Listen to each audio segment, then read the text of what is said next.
Hello and welcome to Asian News Week. I'm Yvonne Yong. For the next half hour, we'll go through the top stories in Asia and go beyond the headlines for a deeper look at the region. Well, we start with the historic events in Bangladesh. The country has a new interim leader after Nobel laureate Muhammad Yunus returned to Dhaka just days after former Prime Minister Sheikh Hasina fled across the border to India. What began as student-led protests turned into a nationwide movement and toppled a government. Soon we'll cross to Bangladesh's capital and talk to our correspondent there. But first, here's how the 15-year rule of Sheikh Hasina came to a dramatic end.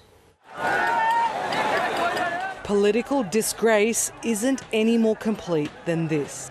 Thousands storming into Sheikh Hasina's official residence.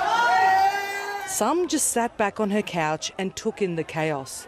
Others fueled a bonfire with her furniture. People burst inside the house. Soon enough, they were enjoying a snack courtesy of the ousted Prime Minister, taking away her toys and carrying away her cash. Elsewhere in Dhaka's government district, it looked less like anarchy and more like a people-powered revolution. Protesters trying to topple a statue of Miss Hasina's father.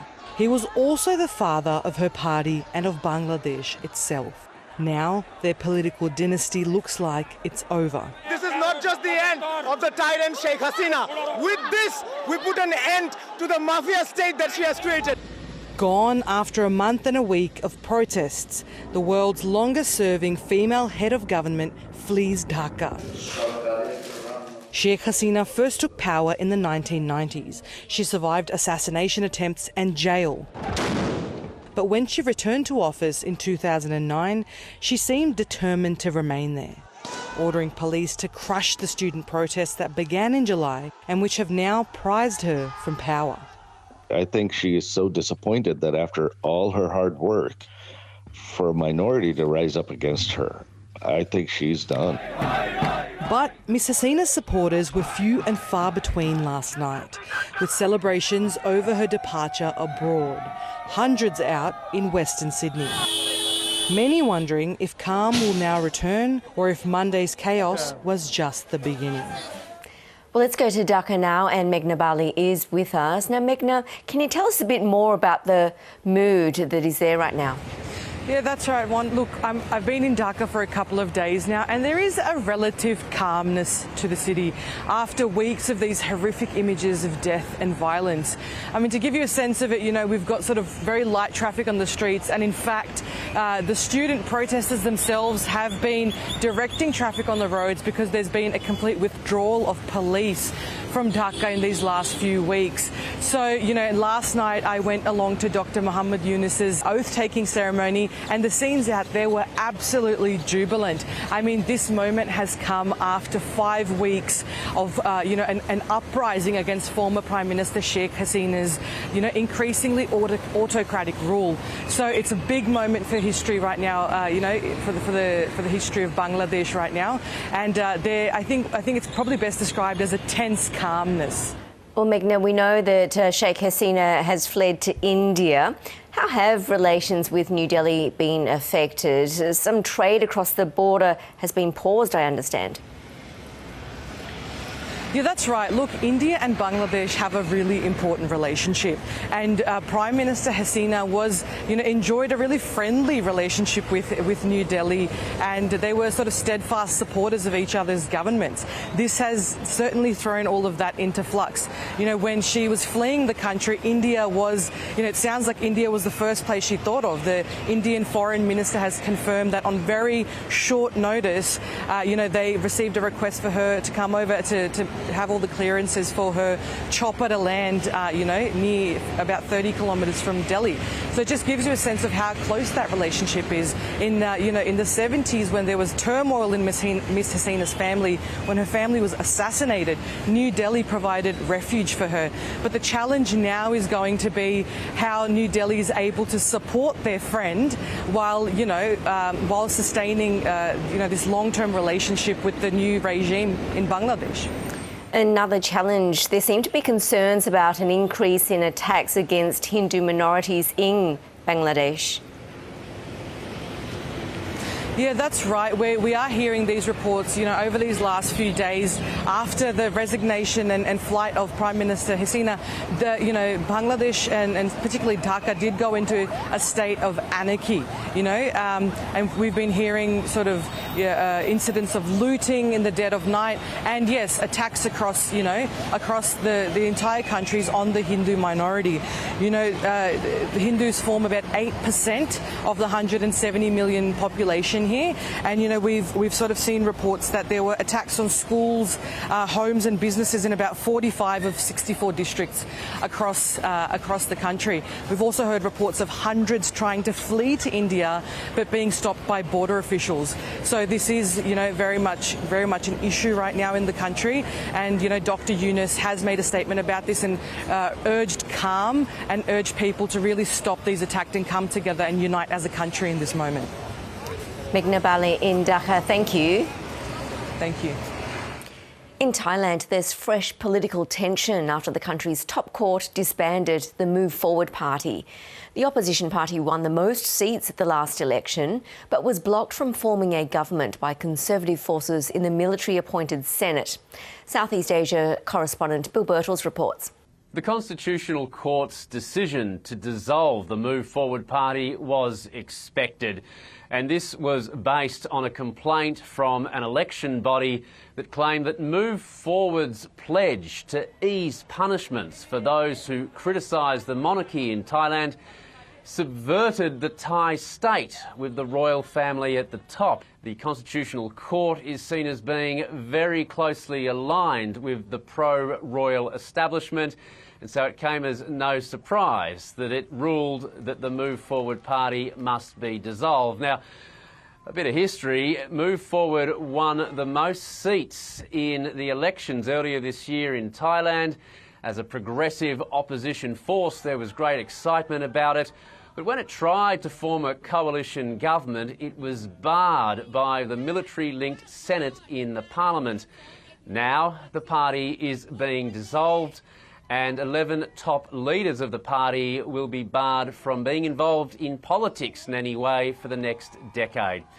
This really is deja vu for supporters of the opposition in Thailand. About 4 years ago, a very similar thing happened when the Constitutional Court dissolved the predecessor party of MoveForward. Back then, that decision prompted mass demonstrations on the streets of Bangkok. This time around, it's unclear if that will happen. The leader of MoveForward, Peter Limjaroenrat, says that he hopes this will be the last time a political party is forced to die in this way. He says Thai voters are getting sick of this cycle of the battle between the pro-royal establishment and progressives on the other side. Also, too, most members of parliament from the MoveForward party will be able to maintain their seats, and it's quite likely that at some point soon they will reform under a new political banner. For more on this, senior advocacy specialist from FortifyRights, Patrick Phongsathorn, joins us from Bangkok. Now, Patrick, it's not the first time the opposition party has been dissolved. In a sense, MoveForward was prepared for this, but they are going to reinvent themselves. Yes, unfortunately, this is becoming a pattern of the Thai establishment. When political opposition gets too popular, they are taken down. We've seen this in the past with other political parties, but this is the first time that the courts have been used to take down a party on the basis of a proposal that was made during the election campaign. So I think this does signify a different kind of situation. But yes, the party, I think, was prepared for this. People are very frustrated. They're upset with the situation, but they were prepared and they have contingency plans in place. And given the significance of this decision, there are concerns for Thailand's international standing after this, do you think? Absolutely, yes. And we've seen a strong response from Thailand's international allies and partners, including Australia, the US and the EU. This really does signify a blow to Thailand's democratic credentials. And it's also an affront to human rights. And And Thailand is standing to be a member of the UN Human Rights Council this October. So this really should be a death knell for that campaign, and states should vote against Thailand's candidacy there. Patrick, thank you. Thank you very much, Yvonne. Well, turning to the Olympic Games now, I'm joined by reporter Madeline Lo-Booth. And Madeline, it's been another big week for athletes from Asia. Yeah, that's right, Yvonne. The Games are almost done, so we're going to take a look back at some of the big moments. And we start with Filipino gymnast CarlosYulo, who made history as the second athlete ever to take home gold for his country. And is bringing home not one, but 2 gold medals from the men's gymnastics floor exercise and vault events. For his achievement, the government and local brands have offered the 24-year-old all kinds of gifts, including a 3-bedroom condo, thousands of dollars, and a lifetime of free ramen. And in the badminton men's doubles, a showdown between Taiwan and China had people on the edge of their seat. Crowds gathered outside Taipei's main station to show support for their team during a gripping final, which saw Taiwan clinch its first gold medal at this year's Games. I think they are great. It was a nerve-wracking game, yet we managed to win a gold medal. I think they are really impressive. Of course, I hope one day we can wave our flag in an international event. We can hold it with pride, and it won't be taken away. In the stadium in Paris, Taiwanese supporters had banners confiscated and had to wash off face paint in the colours of the Taiwan flag. That's because Taiwan competes at the Olympics as Chinese Taipei to avoid objections from China, which claims the island as its own territory. To fencing now, and world #1 from Hong Kong, Vivian Kong has announced her retirement on social media soon after claiming gold in the women's épée. Here she is right off the plane from Paris, walking through Hong Kong airport. Her departure from the sport comes amid controversy over her political stance. She's been accused of criticising Hong Kong's pro-democracy movements in a master's-level university thesis. And a very sweet moment at the badminton mixed doubles.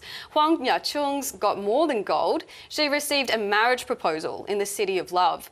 Straight after winning the badminton mixed doubles titles with her badminton partner, Zhang Ziwei, her now fiancé, Liu Yuchen, also a badminton player, got down on one knee to huge cheers from the crowd. And finally, everyone's been talking about the women's park skateboarding gold medalist. She's representing Australia and has Japanese heritage. I'm sure you know who I'm talking about, Yvonne. ArisaTrew, how amazing has she been? I think it was because, in the heats, she placed 6th. It wasn't clear. She bailed twice, and it wasn't that obvious that she was, the clear front runner going from the heats into the final. And then in the final, it wasn't until the final run that she really got that score, 93.18, that set her to gold. That's amazing. And all throughout, she's maintained this cool, calm, collected vibe.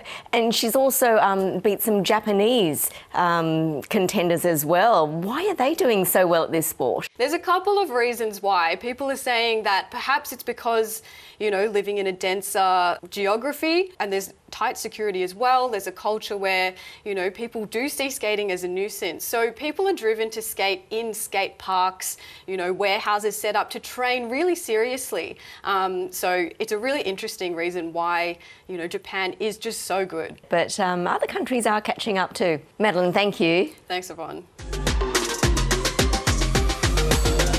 Well, Japan has marked the 79th anniversary of the US atomic bombing of the city of Hiroshima. Locals and dignitaries laid wreaths and observed a minute of silence at 8:15 a.m, the time when the bomb was dropped. The attack in 1945 killed 140,000 people and destroyed most of the city. 3 days later, another atomic bomb was dropped on the city of Nagasaki, leading to Japan's surrender and the end of World War II. Well, Japan's Prime Minister addressed the memorial service, calling for the elimination of nuclear weapons. The situation surrounding nuclear disarmament has become even more difficult due to the deepening division in the international community over nuclear disarmament and nuclear threats by Russia. However, no matter how difficult the road to a world without nuclear weapons may be, we cannot stop our progress. For the first time, Philippines and Vietnam have held joint Coast Guard exercises. Earlier this year, 2 agreements were signed between Manila and Hanoi to boost cooperation. It's unusual since the 2 countries have competing claims over parts of the South China Sea. Both countries have previously clashed with China's Coast Guard in the disputed waters. The joint exercises focus on search and rescue and fire and explosion prevention. Narendra Modi this year won a 3rd term as India's leader, but the results suggest Mr Modi's aura of electoral invincibility that seemed impenetrable for a decade have finally cracked. And that's despite him pulling out all the stops to paint himself as literally divine. Hannah Joes reports. From a humble tea seller to sent by God himself. That's the 180-degree image flip the Indian Prime Minister has undergone over the last 10 years. But has he pulled it off? Narendra Modi won a consecutive 3rd term as India's leader. It's a historic achievement. But in this year's election, Indian voters sent him and his party a clear message. Religion doesn't trump everything. And just before polls closed, the Prime Minister gave this interview. मैं convince हो चुका हूं कि परमात्मा ने मुझे भेजा है। ये ऊर्जा बायोलॉजिकल शरीर से नहीं मिली। ये ऊर्जा ईश्वर ने मुझसे कुछ काम लेना है, इसलिए मुझे विधा भी दी है। That was the result of years spent moving in this direction. Just before he took office in 2014, he had embraced the image of a humble chaiwala or tea seller. But soon after his win, he was a jet-setting technocrat, the chaiwala image left behind for a more modern persona. Data is the new oil. As India was ravaged by COVID and the government was facing severe criticism, Mr Modi adopted a more spiritual, ascetic look. After the 2019 election, he made a show of meditating for 17 hours in a cave, a move that was mocked online for appearing performative. In 2021, after COVID, he went back to his close-cropped look. But his image as a kind of spiritual leader for India's Hindus persisted. He continued publicising his meditations and offering prayers at Hindu temples. And it came to a head in this year's election when Mr Modi, not for the first time, claimed divine origin. Just a month earlier, his party's national spokesperson said at a rally that a Hindu god, Lord Jagannath, was a follower of Modi. The comment drew outrage and he soon apologised, saying he mixed up his phrasing. Now, despite his crafted image as a leader for the country's Hindus, this time the pitch didn't quite work like it used to. His party lost his major Hindi heartland strongholds of Uttar Pradesh and Haryana. So even though the BJP was able to form government, losing Uttar Pradesh was a blow to party pride. The aura of invincibility of Mr. Modi, that he can never be defeated, has certainly been shattered. Most of the time, Mr. Modi won elections because people believed that whoever we vote for, it will be Modi who will be elected. It soon became clear that the public wasn't buying Hindu nationalism the way they used to. They had other concerns: unemployment and rising costs of living. The national opposition is now charged up in a way it hasn't been in a decade. और जो लोग अपने आप को हिंदू कहते हैं वो 24 घंटा हिंसा हिंसा हिंसा नफरत नफरत नफरत असत्य सत्य असत्य. It seems Modi's Teflon image has cracked.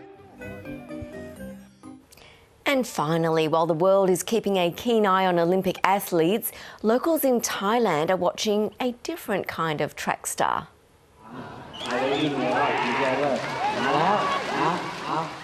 And they're off with farmers racing their swiftest water buffalo along a 200-metre muddy track, somewhat reminiscent of the River Sen. The race marks the beginning of the rice-growing season in Chonburi province and celebrates the animal's importance to farming in the region.